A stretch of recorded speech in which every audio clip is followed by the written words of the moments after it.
Princess coat কলার জামা এই ভিডিওতে আপনাকে তৈরি শেখাবো। এখানে ৩ ইঞ্চিতে মার্জিন করেছি, তারপরে ৭.৫ ইঞ্চিতে মার্জিন করে মার্জিনটাকে টেনে নিচ্ছি। এরপরে এই মার্জিন অনুযায়ী কাটিং করে এখানে ভি গলা তৈরি করে নিতে হবে।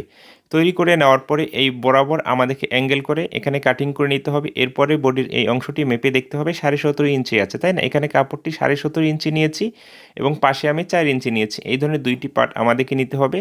এরপরে 4.5 ইঞ্চিতে মার্জিন করে এইভাবে বরাবর মার্জিনটাকে অ্যাঙ্গেল করে টেনে নিয়ে এই দিক থেকে রাউন্ড করে নিতে হবে।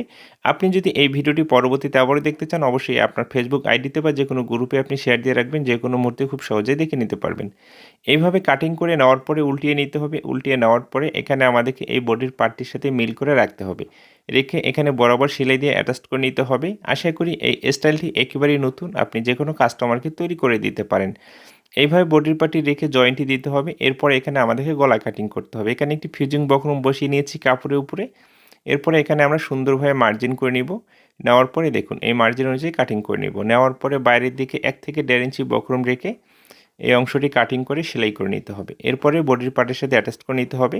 আপনি যদি আমার ভিডিওগুলো পরবর্তীতে নিয়মিত দেখতে চান, অবশ্যই কিন্তু পেজটিকে ফলো দিয়ে বেল আইকনটি অন করে রাখতে হবে। আমি ভিডিও ছাড়া মাত্রই আপনার কাছে চলে যাবে।